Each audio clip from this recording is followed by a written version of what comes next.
Hey guys, Spanners here. It's the last show of 2024 and we are dropping in because unbelievably, there is still news and stories coming out in the Formula One world, and we have some reckons. We have some stuff that our patrons reckon, but I set a rule. It cannot be about 2024, 2025, or 2026. So I think we've got some great discussion points today, and we will be doing that with two of your favorite missed Apex people.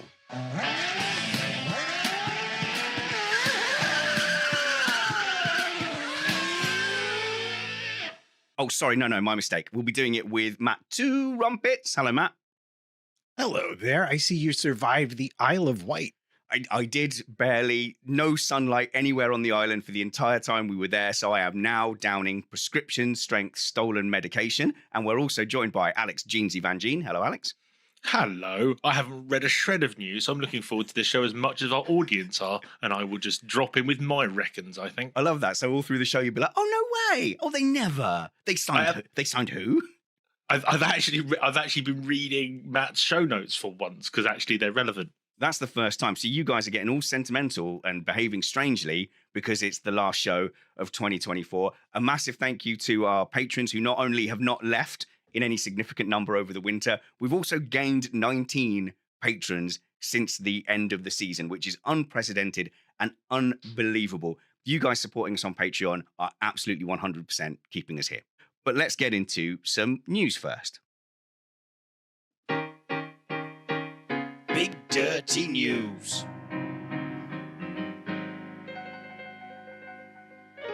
Okay, so there is some serious news, and I do want to discuss the new signing, which I think if we'd have said 3 months ago, you'd have gone, oh, actually, Red Bull's bringing in Hadjar to AlphaTauri. A lot of people might say, the Visa Cash App.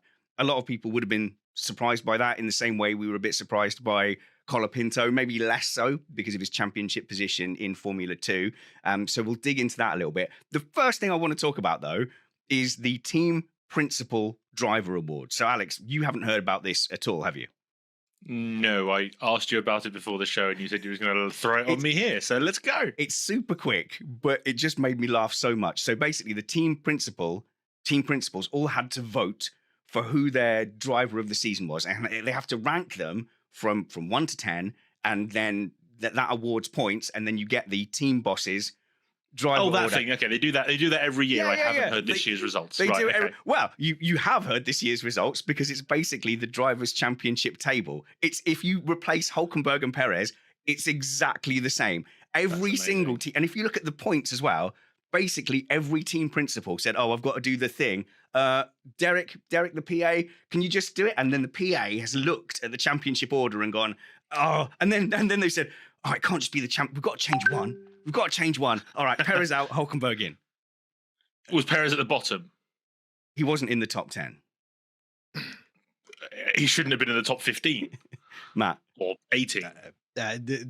Which just goes to show you that team principals are often the last people you want to ask opinions from because they, in many ways, have no clue what's actually going on. And it's very highly political as well. So you have an opportunity only to fail. Being asked, right, rank the drivers from other teams. So basically they've gone, right, what doesn't stir the pot? Obviously Verstappen's been brilliant, number one. Number two, yeah, we'll give it to the unlucky loser. But there's no way people are objectively rating Lando Norris as the second best driver this season. It's basically F1 Eurovision. Isn't it? Yes, political. Yeah. Everyone is voting politically to not upset people and just generally keep the harmony. And if you do that by voting in the order they finish in the championship, well, you can't be wrong. I mean, you can't blame them really, because last time we saw that happen for real, someone got a gift of a wooden horse and an entire city was overthrown. Yeah, no, they're just going to go with the most obvious thing that they know about, because the people that might be like, oh, well, so-and-so in this terrible car was actually amazing, aren't the people who are voting. I think Spanners is right. I think it's Derek, the intern, voting. They get this thing like, oh, fill this out for me, please. And then they remember like, oh, yeah, they said they didn't like they didn't like Perez, but they did like Hülkenberg. So I'll put that on there. And then you get the result you get, which is entirely meaningless. It's like when in the movie Liar Liar, Jim Carrey gets his secretary to do everything for him. It's just like, yeah, okay, I'll just do that for you. Did you buy a present for my son? Yes, and I got one for myself as well. That kind of thing. All right, that one just tickled me. So let's get to a bit of big news. I guess the only sort of big news that's come up is the new signing at Visa Cash App. Matt, is this a surprise to anyone? I think if you were paying attention, not really. I mean, the cards were very clear. Perez was out. Tsunoda was not going to be given a real chance. Lawson was up, and the person on deck for them, despite not winning the F2 championship, was Isaac Hajar, and we've now seen him officially signed. Yeah, so yeah. I'll admit I don't know anything about him, Alex. I don't know anything about him either, but Matt says if you're paying attention. I definitely haven't been paying attention, but he's the only other Red Bull driver that I've really heard his name bouncing around for the last couple of years. So, to be honest, it's that case of who else was there that's actually part of the Red Bull family, and he's kind of the it's like, all right, we might as well just chuck somebody in that will give Tsunoda an easy time. I don't think it's quite as simple as that. Thanks for throwing in the Tsunoda thing, because at this point, I can't slam Perez anymore. So I'm now just even though I really like Yuki, I'm now just to upset you have to slam Yuki. Okay, I can't slate Perez anymore, but I've managed to shoehorn him into a conversation about a new driver at a team that Perez has never, ever been in. Okay, but yeah, I think we can officially park that one now. Thanks a lot for that, Alex. But yeah, Tsunoda will be sitting there going, bring me another. Oh, you abandoned me to this Hades of this purgatory of Formula One. Bring me another soul to devour. Can I just put a whole thing in the whole case of, Yuki was looked over for this job at Red Bull. He was never going to Red Bull. He was never in the conversation to go to Red Bull. He is a Honda driver. He is there because of Honda. Despite how good he is and how much we like him, it's irrelevant. Red Bull don't want him. He's there because of Honda. So he wasn't passed over for Lawson. Lawson was Red Bull's choice, not Honda's choice. Okay. Well, I don't think Honda or Tsunoda knew that. So I don't think it's quite as simple as that. Matt, you go first. Well, yeah, I just want to get in on this. I think what you have here is the fact that Lawson became the apple of Helmut Marko's eye by winning a race in New Zealand after he was ready to abandon his F2 plans because he didn't have a particularly great season. He started from the pit lane, won the race. Marko happened to see it. Next thing you know, Lawson is signed. Then he gets the most fortunate break of his life, which is Daniel Ricciardo's hand, shows up and is on the pace and competitive. And I think at that point, they were like, this is the kid we want. I mean, yeah, Yuki's improved, but this is the kid we want. Yuki's a Honda person. And, I'm not, just like, there's a lot of ways you can go. But what I will say is very annoying to me about all of this is how they're pretending that all of this is based on driver performance when, in my opinion, almost none of it is. Well, I mean, Horner all but I think he pretty much admitted, yeah, Tsunoda's the faster driver out of him and Lawson, but we're looking at this potential. The data shows he's got room to grow, which you kind of go, well, I mean, you found a way to say that the driver you wanted to put in is the better prospect, but the only evidence you can actually provide is of him being not the better driver at the moment. And who's to say that Tsunoda can't develop? What, Tsunoda's 100 years old? He wouldn't have a chance to go and prosper in a different environment under different competition. You are currently testing him against driver after driver after driver, and he's better than them. So if you want him to develop, put him against a better driver, put him against Verstappen, see if he can develop. So the argument of, oh, well, Tsunoda's faster right now, but we somehow know he wouldn't have potential to no, that's a purely political thing. So you can, and also I don't buy the argument that he's a Honda driver, therefore he can't drive for, what, do Red Bull exclusively hire from the Red Bull Junior program? Who was their driver this season? Perez? Famously not a Red Bull driver. So well, didn't he? Yeah, but did he drive for them? But famously not a Red Bull Junior driver, correct? Which is why it was crazy when he got signed to Red Bull. Everyone thought it was a mental, crazy, ridiculous signing. And it wasn't. Nobody thought it was a good signing. Absolutely. Or a great signing. And here's why. That sounds crazy. So whenever there's some weird thing in the city, or some weird rule, or there's it's just something you can't make sense of in government. You go, look at the money. Who's profiting from that? Why do we have to have the level of pat testing? I don't know if you have it in America, but in the UK, every small appliance has to be tested. And I know from working in that industry that that industry has lobbied, I promise this has got a point, has lobbied very hard for increasingly stringent rules. And I'll tell you this right now, 70% of the tests you do are completely irrelevant and worthless. And the people just go around and they put a sticker on it. Because they know, because of the situation it's in, it's going to pass the test. I'll leave it there. I'll just put a sticker on it. So always follow the money. And that's what it is with Red Bull. For too long, we thought about it as talented juniors coming through, when it's not. It's basically 3 paid positions with a little bit of leeway for talent. So Perez came in with the money that he brings, which I believe if there was a more talented Mexican driver at the time, I don't count that as family money, pay money, but he came in with money. Tsunoda and Lawson will both have been expected to come in with some money for the Red Bull seat. And so you go, well, how much money did Honda want to bring in?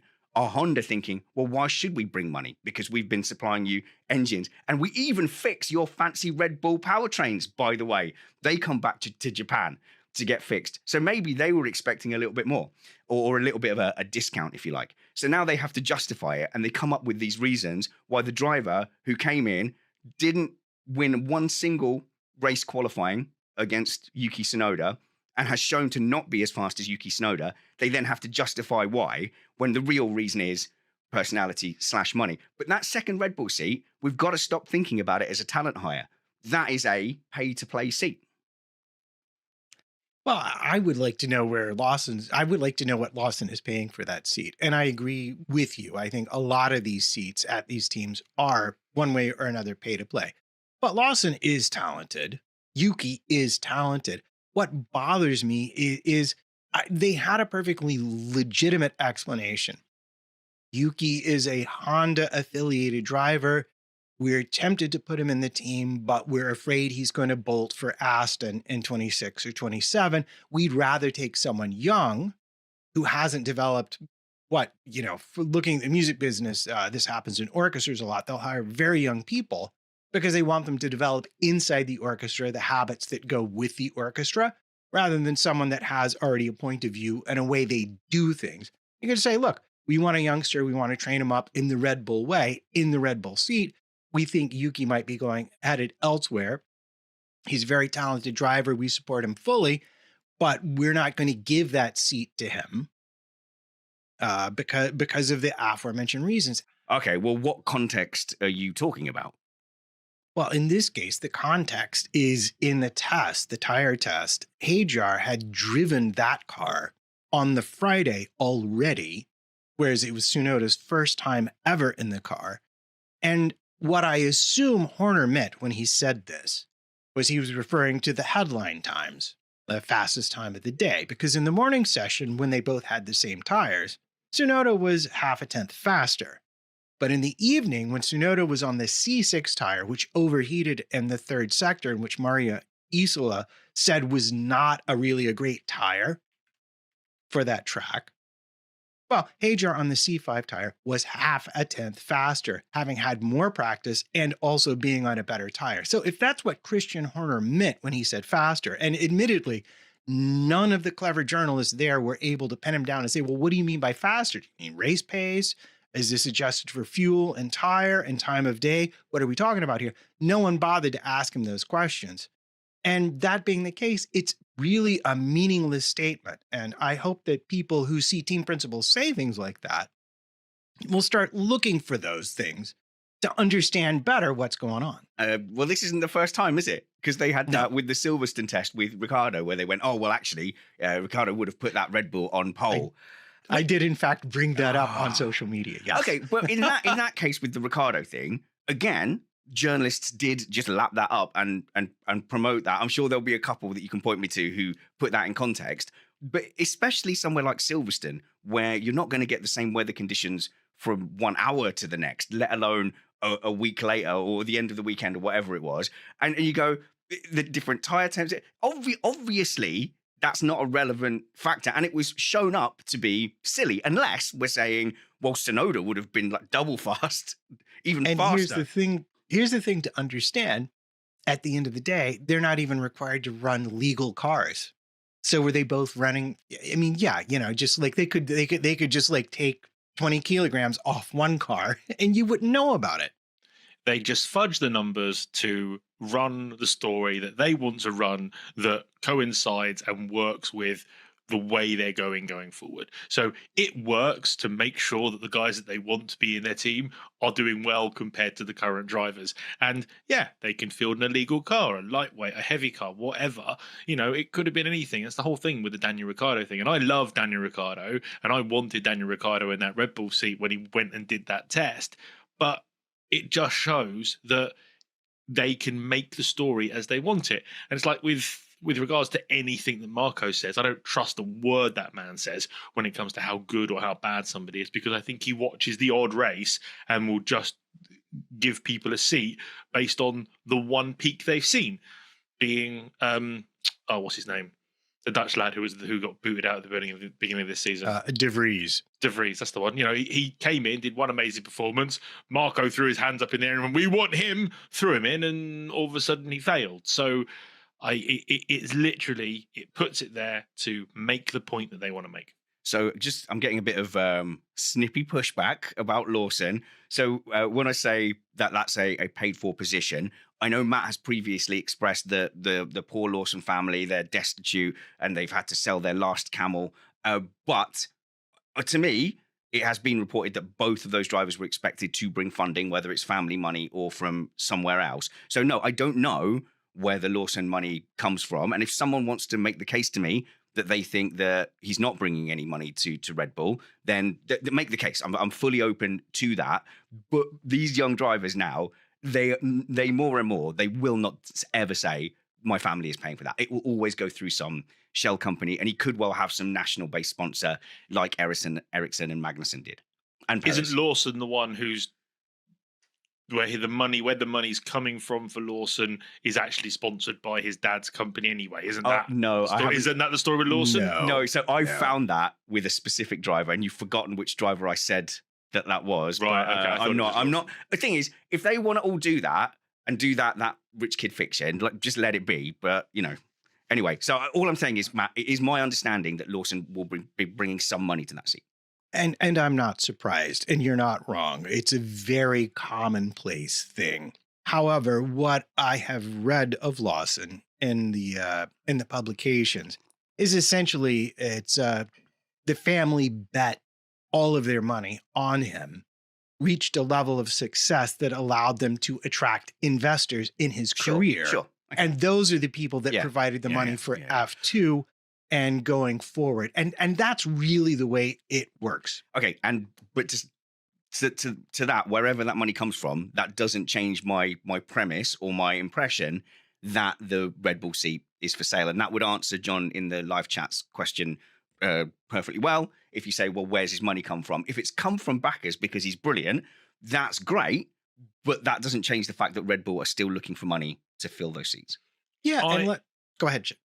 I think unless you are seen as, in the eyes of like everybody in motorsport, as the next coming, like Lewis was, like Max was, like Schumacher was, you're not paying for your seat. Everyone else has to bring some sort of money for their seat. Yeah, I don't believe there is anyone new who's not like all shining, like Kimi Antonelli, for example. Mercedes obviously invested in Kimi Antonelli since he was a baby, and it's a case of, we want this guy to come through.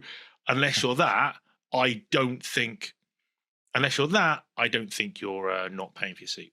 Yeah, and the game has changed a lot actually since Verstappen came through, and you're right, it's this new crop now, and that's why I briefly wanted to touch on Rob Smedley's project, Matt. So before I go and change things, what was your point that you were coming in with? Well, this is just a minor thing, but it's an interesting inside look, because we mentioned De Vries already. Now, he had backing from the guy that owns the jumbo chain of supermarkets in Holland. And after his short stint,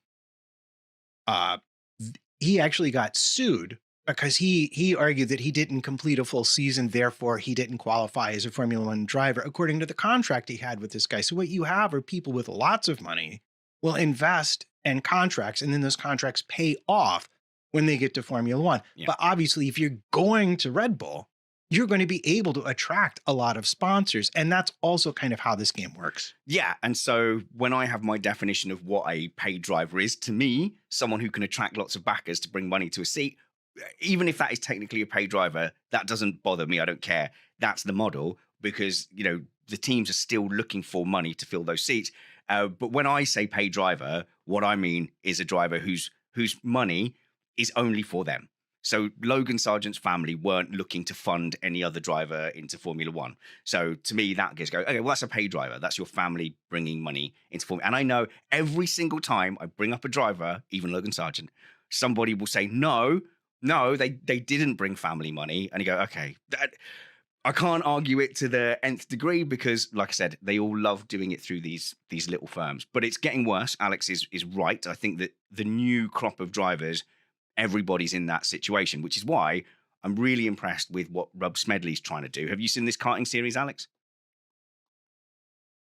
No, I hadn't until I read the notes.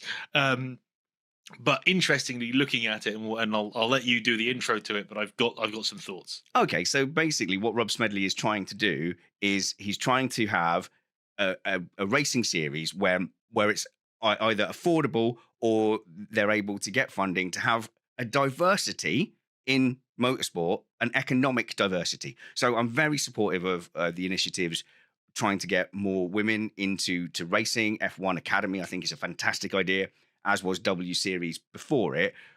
But there is also a big divide between, you know, rich kids and poor kids. And I'll bring my working class chip, I'll carry it on both shoulders into this. I remember as a kid, I did an endurance event. I was able to do it, and my dad got so upset because he goes, "Oh, it's £1 a minute.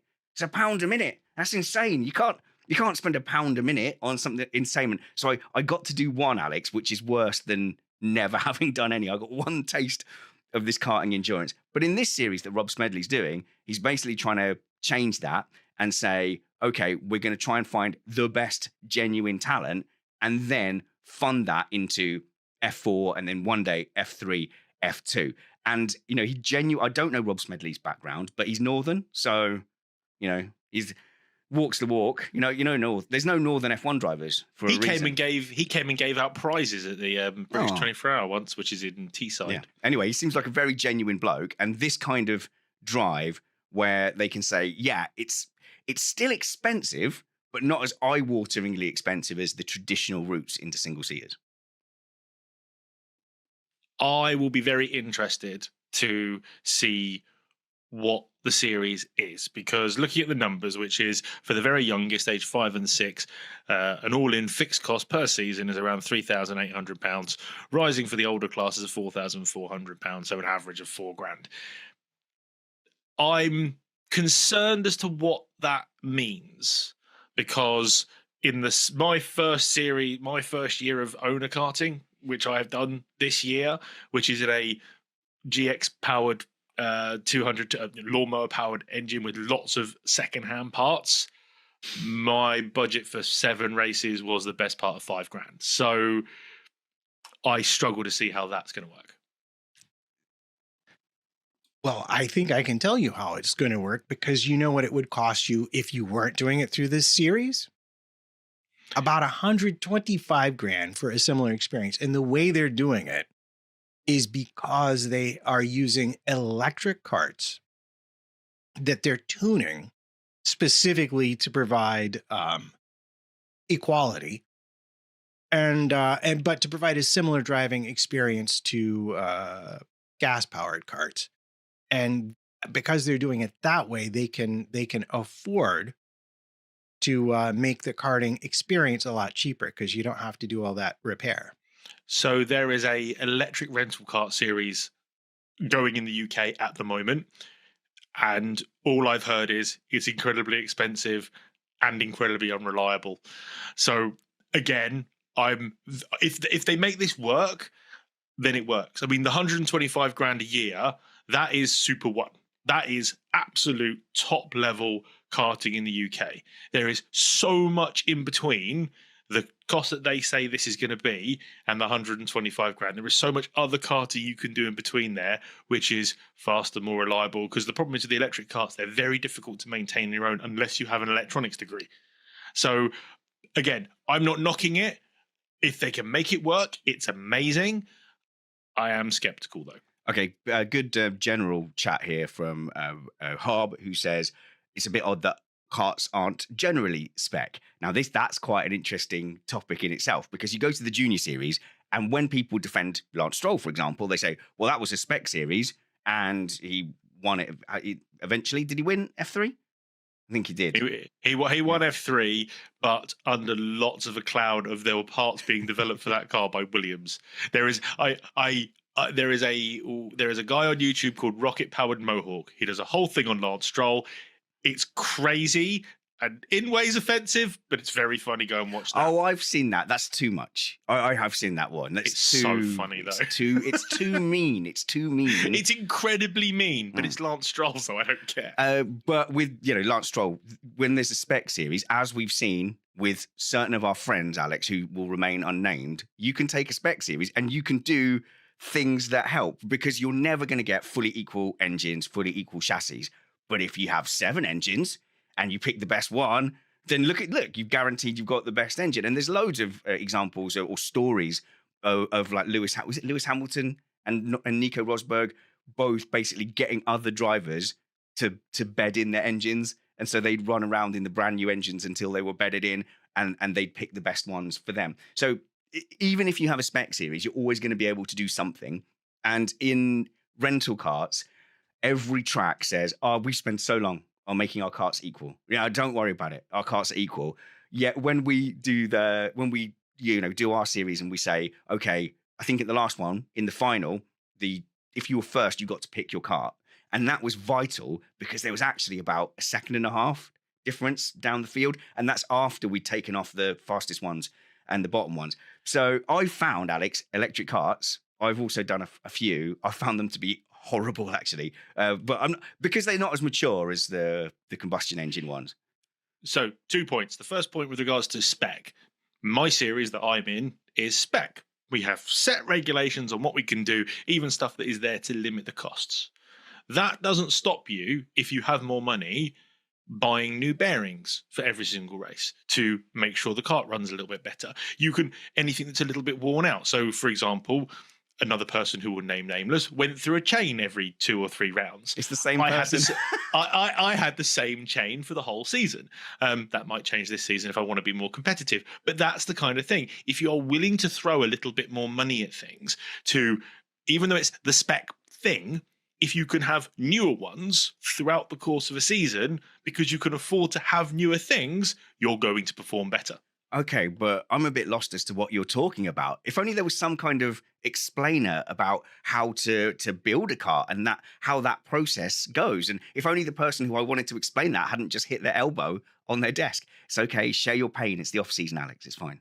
I have cramp in my leg. Oh no, you just sat there and got cramp in your leg.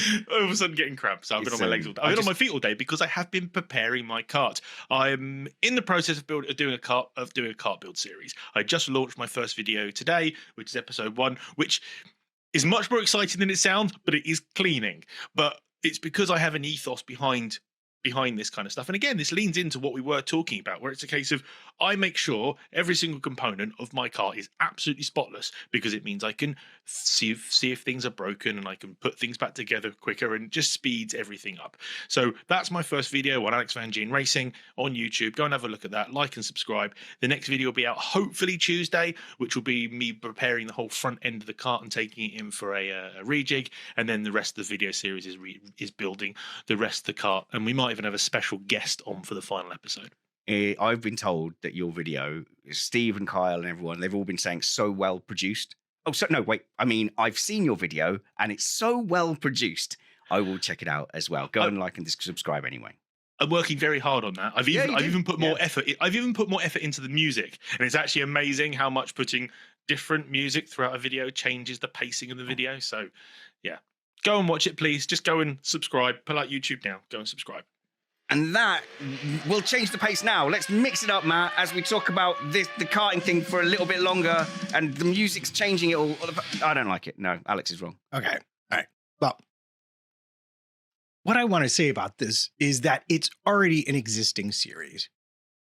So clearly they've got the cost figured out. It seemed, my impression of reading about it, because I haven't talked to Rob personally, is that the carts are provided for the participants at the races and practices, and that they're engineered to work more like internal combustion carts, in that conserving momentum through corners is what gives you a fast lap time. They're not letting the electric motor use torque to make up for poor driving. That took away the fun for me with the electric carts, is that because part of the skill of karting is keeping the revs up through the corner. And when you could just basically turn it on and off like a button, it was like, oh, it effectively makes the track shorter because there's a lot less to do.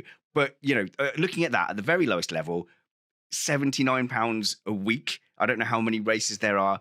This is still very expensive, but it's not just limiting it to the super rich that we're seeing coming through. And if your money, kind of part of that is funding seats higher up the ladder, you go, do you know what? A driver that came through this, because the cheaper it is, the bigger talent pool you're going to have to be on the way up. A driver that comes through this is going to be much more battle hardened than someone who pays their way straight in. Yeah. And this is the point that I wanted to get to, is that you're talking about spending £4,000 or £5,000 a year versus spending what they're claiming is £125,000 a year. That is a much wider net. And I think it's very much a good versus perfect right here. It is good that people who can afford £4,000 a year, but not £125,000 a year, now have a potential way to progress into single-seater motorsport. And the other statistic that really struck me, they included, was that their current percentage of girls in the sport, which word I use because of age, is around 30%, whereas in comparable series, it's in single digits. And I think that tells a story that we are all wanting to hear. They're getting more girls to participate at an early age because there's more families that can afford it.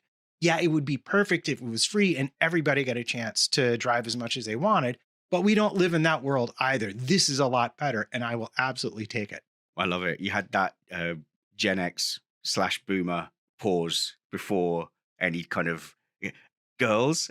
Wait, am I saying it right? Because we take the time to translate into modern. It's just the kind of thing we do, Matt. But yeah, all seems very positive. I have reached out to Mr. Smedley. If you happen to know him personally, can you just say to him that we would be delighted to talk to him about this series? Because it's something that it could actually literally change the model of motorsport, which has gone way, way too far in the other direction.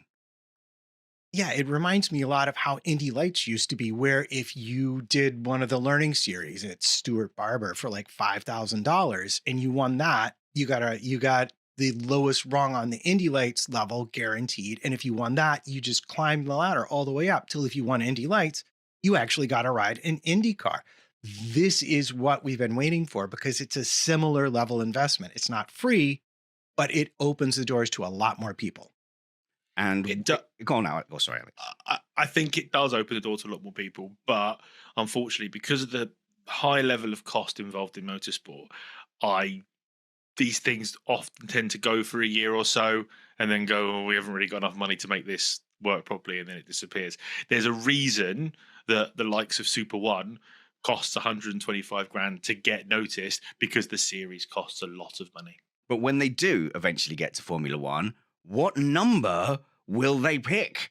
Because there's this whole sphere, by the way, of Twitter and TikToks and stuff that I think our age group, we're excluded from, or we haven't yet tapped into.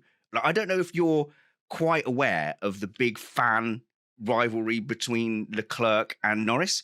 And it seems to be a much younger demographic, but they are fiercely, constantly attacking each other over why Norris is terrible compared to Leclerc and vice versa, and have these huge battles. So that's like the big thing. Obviously, we've seen it with Hamilton, Rosberg, Hamilton, Verstappen. a lot of those rivalries. But yeah, the big thing now with the people just below the demographics that I might generally be tapped into is this Norris Leclerc fandom. And what I found is, as well, something I was unaware of, but people are super upset that Bortoletto is picking number 5 because how dare they? That's Sebastian Vettel's number. And they're saying that should be retired. So, number 5 is not Sebastian Vettel's number.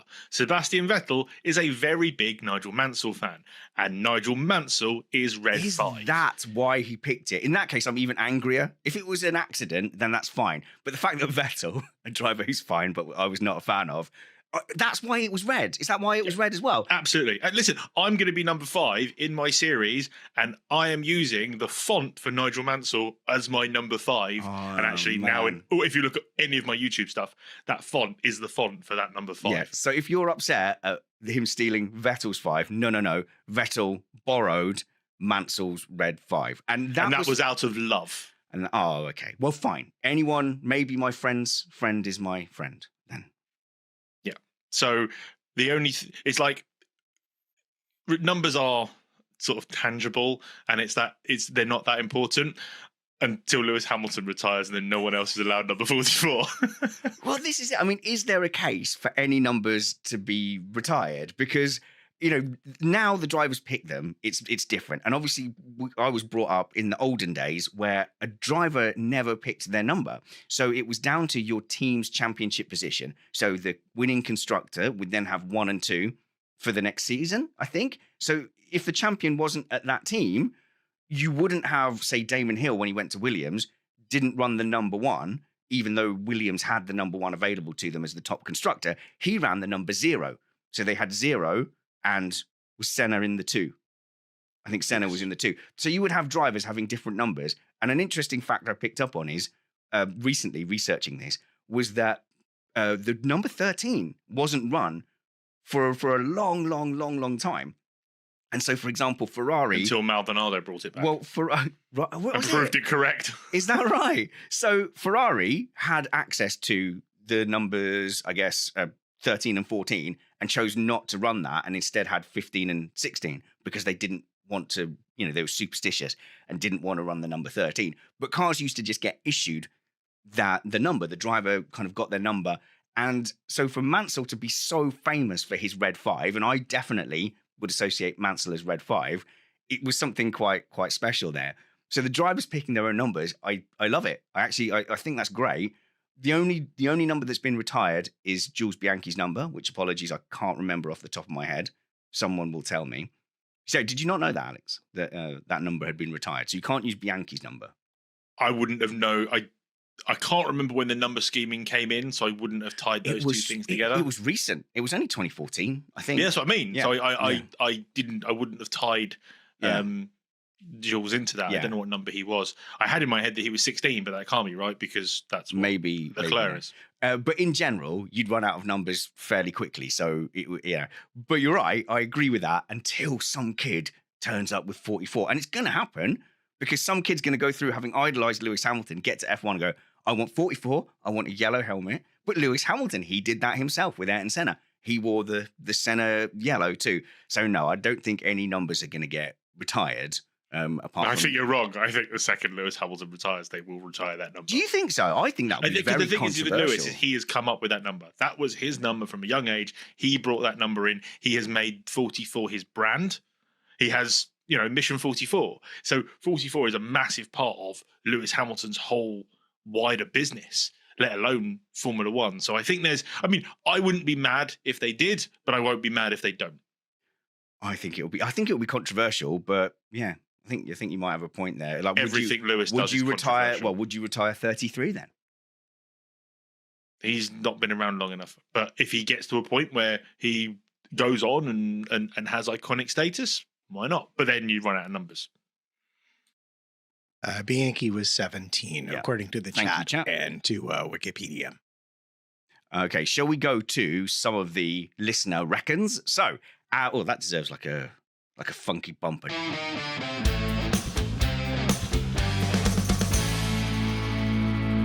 funny how much you have to click your brain back in. So I haven't broadcast for 13 days. And I think that's wrong. 10 days. And that's the longest I've gone without all year. So I forgot where, I uncharacteristically forgot where my buttons were. But we have some comments from our listeners and from our patrons. And I say now, don't ask us questions, because who are we? We don't know nothing. If Uncle Joe's on or Summers is on, by all means, ask them questions. So just yell at me what you reckon. And since we've just been talking about Vettel, we're going to go for Marcio's reckon. He says, I reckon that Vettel has had a better career than what Spanners gives him credit for. Somewhere between Prost and Alonso, I reckon, at the lower end of the best drivers since 1990. So what I'll say to you, Marcio, is I reckon you've actually given quite a big range. So if you say top 10, then somebody who's won 4 titles might sneak into the bottom of that. And you've also given quite a big bracket between Prost, who I think has a much bigger stake for greatest of all time than people give him credit for, and Alonso with 2 titles, a favourite, but probably sneak. Oh gosh, this is going to cause it. Oh, is Alonso's not in the top 5? Is he? Oh, exactly. So that's quite a big range between that. And if you want to say you want to slot Vettel in ahead of Alonso, maybe, but I think Alonso beats Vettel. If they had been in the same team at every possible opportunity in their whole careers, I think Alonso head stomps Vettel. To be fair, I think Prost is top 5. I think Prost's greatness is so massively understated for what that man was able to achieve, and I think Alonso is massively overstated because everything that comes out of that man's mouth. No doubt he was a great racing driver, but he was not a great, no doubt he was great in a car on a track, but as a Formula One career, he hasn't actually had a very good career. So that's a very different thing to me. As far as Seb's concerned, he was great in his time. He was great with a particular car in a particular set of rules that worked to the way that he drove and the cards laid out for him. I still think he's great. I think he's on a level, as far as where I put Alonso, I think he's a much better team worker than Alonso was, which puts him ahead as far as I'm concerned of Alonso, but he's nowhere near Prost. I think the problem you have is that clearly in the exhaust blown diffuser era, Vettel was just sparkling. He was effervescent. He was as good as you could get during those years of Red Bull dominance of various levels, and not nearly what we saw from Mercedes in the 2014 regulation set. However, the problem you have with Vettel is when Ricciardo showed up to the team and all the regulations changed, he basically, I'm going to use the T word here, he kind of tanked so he'd have an excuse to go to Ferrari, which then failed to provide him with a winning car, except for, was it 2017? He made it close. 17, 18. 17, 18, I think that those were winnable titles. They were agree. But we never saw him really compete with Ricciardo. Could he beat him in a non-exhaust blown diffuser formula? That wasn't a straight fight, is what you're saying, and I agree. Yeah, because I think Seb was tanking to get out of his contract and go to Ferrari, which is what he wanted to do because one of his heroes, Schumacher, drove for Ferrari. He was very open about that. So we don't have that one really great comparison in the same car with a driver of known quality. And that's so I think this is why Vettel is such a complicated person to discuss. Is he as good? Is he top 5? He was in that one set, but we don't have the data to support anything beyond that. And that's really frustrating if you like the guy. Samantha says, who, speaking of liking him, says, I will defend Vettel to the death, and I'm not prepared to listen to reason. Fair. That is absolutely fair. And Stuart says, there's no Alonso in team. Absolutely broke me. I didn't listen to a word Matt just said because I was laughing too much. When do you ever? I think you made a really good point there. Alonso's inability to be cohesive within a team massively puts him down the list. It is a key point of being a Formula One driver. A Formula One driver isn't just someone who can drive a race quickly. A Formula One driver is someone who can map out a great career for himself. You could technically say Perez is a great Formula One driver because the way he's managed to get to teams is incredible despite his lack of ability. Excuse me, of all the people who failed to win a championship, do you know who has scored the most points? ever? Can't possibly be Perez. No, it's Valtteri Bottas. But the second highest is Perez, because he was scoring podiums and wins Because he was in the best Red Bull of all time. Yeah. No, that's fair. So when it comes to Vettel, definitely in that era, you go 4 championships in a row. You go, he was facing a lot of criticism at the time. I don't think people sort of remember he was getting called a car merchant at the time, and he was being said he can't race, he can't overtake, and he was in a Red Bull car that had a special trick, is what he said. We've got a special trick, and they'll never figure out what it was. Now, at the time, traction control was banned at the time, and I think the thinking from a lot of people is that they'd managed to somehow recreate traction control in their engine mapping, but not in technically the way that it was banned.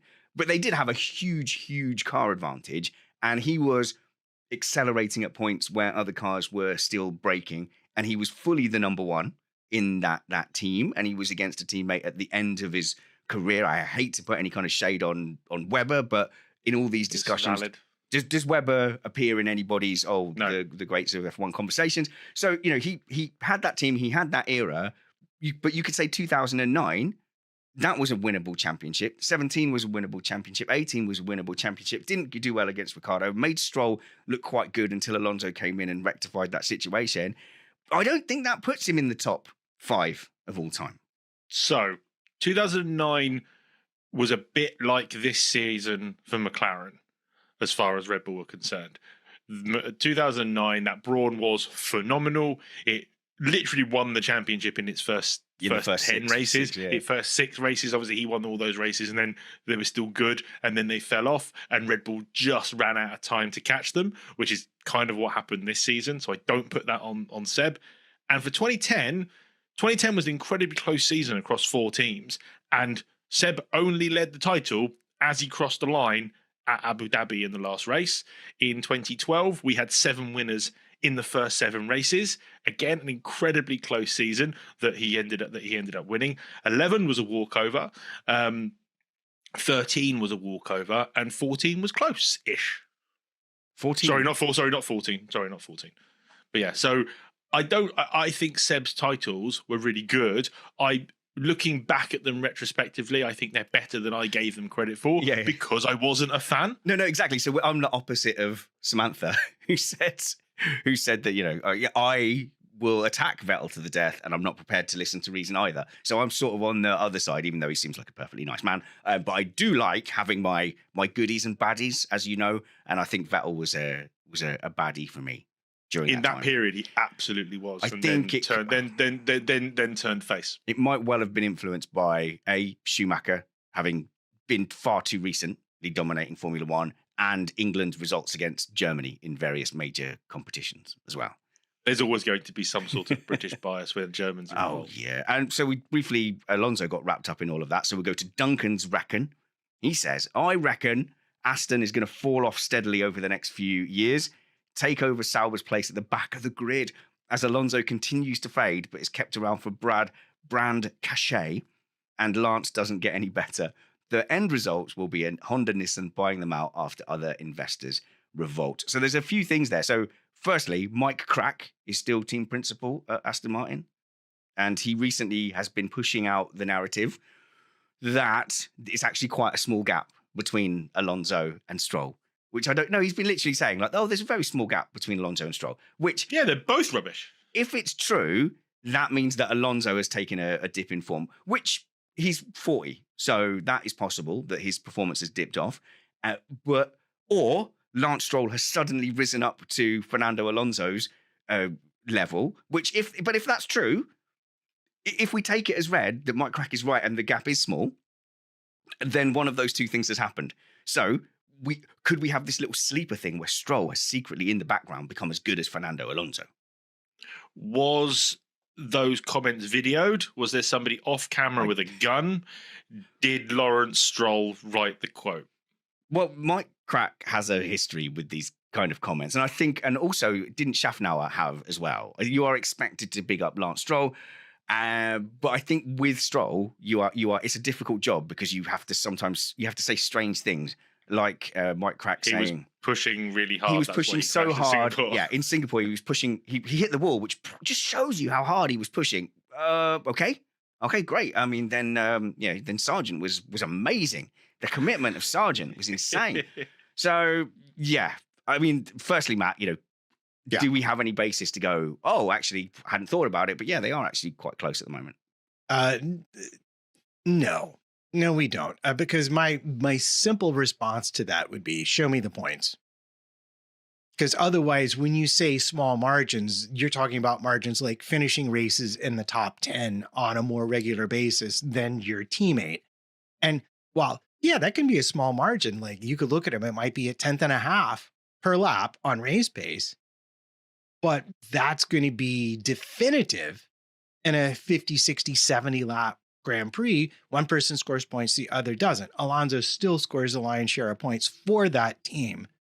So I will believe it when I see a much more even points distribution that Stroll has made an improvement that matters. Alonso on 70 and Stroll on 24. I mean, you could say that is exaggerated because if they're 7th and 11th, that's obviously going to be a quite damning gap if that keeps happening, because you get Alonso building up points and Stroll getting nothing. But no, that is still quite a big gap. Stroll also regularly struggled to get out of Q3, and if Alonso struggles to get out of Q1. If Alonso had got through to Q3, Stroll was very rarely there. I see Aston Martin going in two directions. Red Bull's direction, where they've got enough money and a decent design team to push them forward. I mean, I don't know if you've been anywhere near Silverstone lately, but that Aston Martin facility is amazing. It is, considering I'd seen the old Jordan site, it is an absolutely phenomenal facility. Or they go the way of Toyota, where they have all the money in the world, they just cannot line up the dots, and they go nowhere. Yeah, see, you've got Newey coming to the team. You've got basically the country of Saudi Arabia backing the team. They will eventually build a car that, much like Williams did in 93 and 92 and 93, they'll just build a car that half the grid could win with. That's their plan, because that's the only way a certain person we all know and love will be world driver champion, just like Spanners predicted. I am being reminded, and I stand by what I was saying with that prediction, which was that Lance Stroll could be world drivers champion, because you see what they did in F3, as Alex sort of semi-described, but it was when they just bought Force India. And you go, if you can just buy a team for your son, I mean, that's unprecedented in modern Formula One, to just go and buy a team. And you go, well, what are they setting themselves up for? And at the time, there was no cost cap when I said that, I don't think. And also at the time, Mercedes' commitment wasn't rock solid. There was loads of chat about, perhaps the backing from Daimler disappearing and it either becoming Team Wolf, or, that's an opportunity then for Stroll to buy the top team. So that was why I made that prediction at the time. The lack of a cost cap, or the implementation of the cost cap, now makes that less likely. So I think their form is going the way that Duncan has said. So I think they will slip out of the top half. That seems to be the trajectory they're on. The kicker is Adrian Newey. And that's the big argument. Is Adrian Newey the genius who'll just come in and they go, obviously put that bit in that bit, and that's it, unlocks the magic power.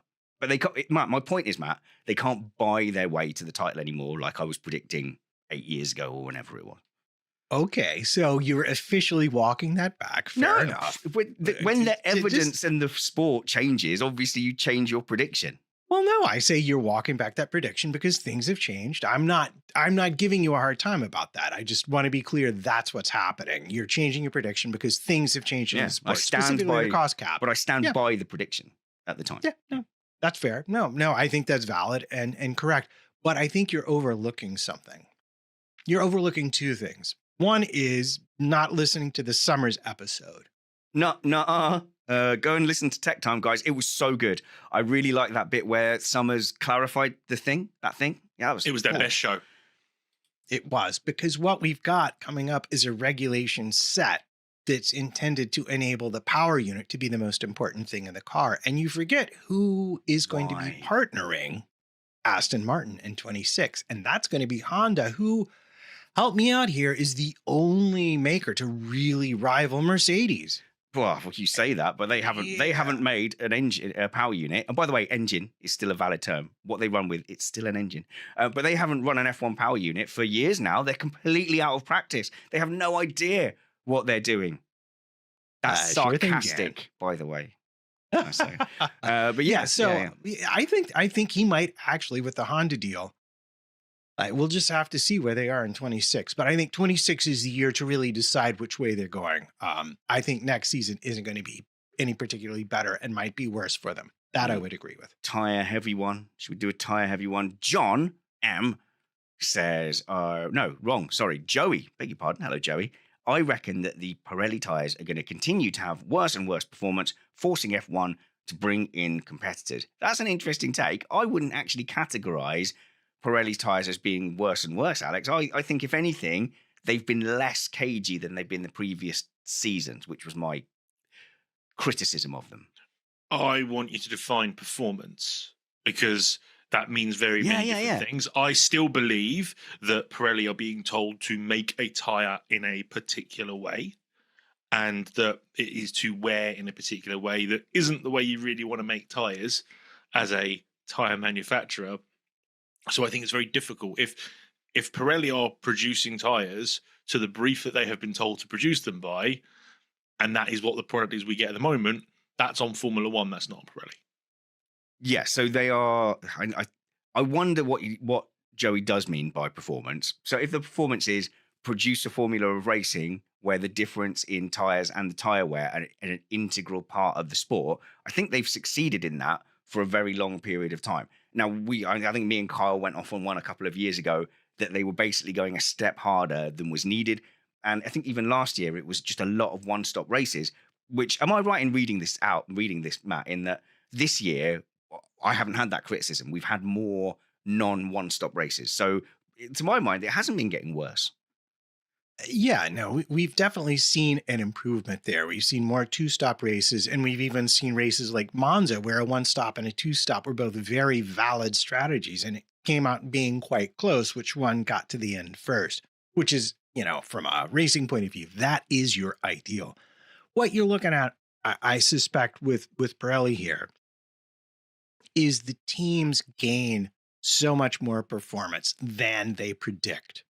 So you see Pirelli, what were we seeing, like a second and a half improvement over last season in qualifying times. And Pirelli looks at that and they're like, yeah, okay, so we're going to be a lot more conservative, because what we don't want to have happen is something like the Silverstone incident where all the tires exploded, the Spa incident that took Vettel out. Remember when Grosjean had that podium? Things like that are very bad for tire manufacturers. They will always be risk averse in those situations. But we're getting to the end of the formula. There's only so much performance left to be gained, and they're not changing the construction. So I think we could look forward to actually a really interesting year of tire strategy. Because remember, this era of tire that we have came from that one race in Canada years ago where the surface was weird. It was 2010, right? Wasn't it? Yeah. Yeah, and basically tires just were chocolate, and then all of a sudden F1 went, we want that every single race.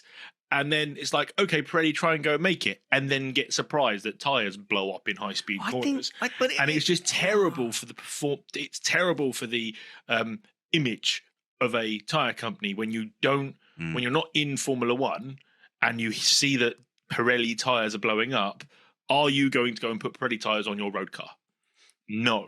So they had to then go conservative to make up for all of that, and then we've had to sort of restrain it back. So I think Pirelli are doing the job they're being told to do. But look at the sport we love and enjoy right now. I don't think we've had more interesting racing and strategy at any point during Formula One. The one thing I miss is the cliff.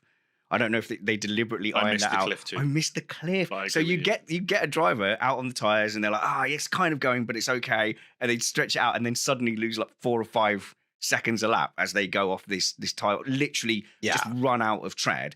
Whereas now I think they don't do that, but it sort of bleeds away. I bet that's deliberate, but I do miss the cliff. Yeah, no, the cliff is great. But if you want to blame someone for this tire focused formula, it's got to be Ferrari and Ross Brawn having basically Bridgestone as their personal tire suppliers. And everyone learned that lesson, which is the tires really, really matter. And since then, that has been a major focus of all teams. Yes, but if we said, all right, now we're having a tire war. I mean, look what happened with the engines. So Mercedes in 2014 had that such a big advantage. If you didn't have a Mercedes engine, you couldn't win. So if we have a tire war, we'll get back to that position. If you have 2 or 3 tire makers, the best tires will have that same effect as the 2014 hybrid. So I definitely wouldn't want a tire war back again. And also, if you replaced Pirellis with just hard-wearing tires that could, go the whole race like we have in Formula E, Formula One wouldn't do well out of that. You need something. So the last time they had that, you put groove tires, which I liked because they give you less grip. Stop shaking your head, Kyle or Alex. Kyle yells at me when I say that. But then you had refueling. That was an attempt to have a delta, a difference between the relative speeds of the cars. So there's some overtaking. And Formula E will do things like attack mode, which this season is, they've massively overpowered it, because you go through the attack mode thing and you get front wheel drive as well as rear wheel drive. And great idea, but they're going to have to adjust it because it's now it turns it into multi-class. So it's like going from an LMP3 to an LMP2 when you go, honestly, it's huge. But well done. You've got to do something like that in motorsport to mix it up. And what Formula One have at the moment is these tire strategies. And I think it's working. And I think, as you said earlier, Matt, you can't let the perfect be the enemy of the good. I think it's good at the moment. But you also have to keep changing these things because F1 engineers are too clever. Yeah. So they will find a way. You'll see everything performance drop off while they try and figure it out. Then as soon as they figure it out, they go back to higher highs than they ever had before. And you've got to change it again to stop them going off in the direction and it getting boring.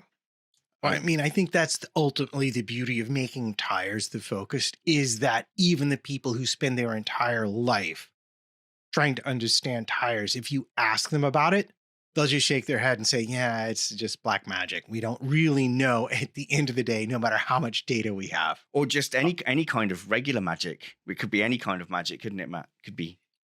It could be. Could be. The tires, even a low thing like my karting, tires are a massive thing. We all have the exact same tires. We have one set of tires for the entire year, and everybody runs wildly different pressures and still roughly gets the same performance. No one in my entire formula understands the tires, and it's just that case of it's so hard to understand all these things. The beauty of the tires being the deciding factor over, say, refueling or whatever other gimmick, like I've just said it in Formula E, the lightning zone. What's it called? What's it called in Formula E? I've forgotten. You go through a zone and then you get extra power, or whatever it is, power play, whatever it is. It's the power puck. But with tires, that challenge changes track to track. It changes with conditions. And then ultimately, if you've got rain or stuff like that. So that is a much bigger moving target for the people to play with. With refueling, that's not going to particularly change because it's a hot day or because it's a different track. It's just an amount of fuel. So I think before you wish to change it, I think you'd have to change it with something that provides an equal amount of strategy and racing and options. So we have time for one more reckon. And I would like to ask your opinion, guys. So firstly, if you're listening to this, thank you for continuing to listen to Missed Apex in the off season. Even if you can't catch every show, have it on auto download, and then it's there if you need it. It's there for you if you need it. And if you are wanting to check out the live streams, which we will do over the course of the winter, all the videos, go and check out our YouTube channel, subscribe there, see our faces. You can see what we look like. We are always told that our voices do not match our faces. And if you are a YouTube watcher, please it would really help us out. Go ahead and find us on Spotify or iTunes so that we're there for you when you do want the audio only version when you're driving. And of course, thank you to our patrons who are supporting us at patreon.com/missedapex. But I want your feedback at spanners@missedapex.net or feedback@missedapex.net on the amount of shows throughout the winter. So my plan is to do a show like this, although we have some set pieces. So we've got a quiz. We want to do a quiz show. We're going to do like a deep dive into drivers careers from the past, like we did with Catman with Rosberg, and we've got some specialist shows, try and catch up with Mike Caulfield, for example. But we will also have shows like this where we're just, listener interaction and any news that comes in. Is that okay, my once a week plan? If you think we should keep to what we've been doing all year, let me know. All the shows will be shorter than they would be in season as well, and a little bit more relaxed. But, just let me know if you think we should shut down over winter. No, I don't want to do that. I can't. I cannot be one of those pods that switches it off over winter and then suddenly reappears at the new season. So, no, we slate those people. No, we do. Well, what I think is that in the winter, it's the easiest time. It's the most fun time to do content from a pure content point of view, because you can talk about whatever you want. Like, look at all these great listener comments here, which are about things outside of the news beat. And so in season, and so many other pods as well, we'll just talk about the race and the news.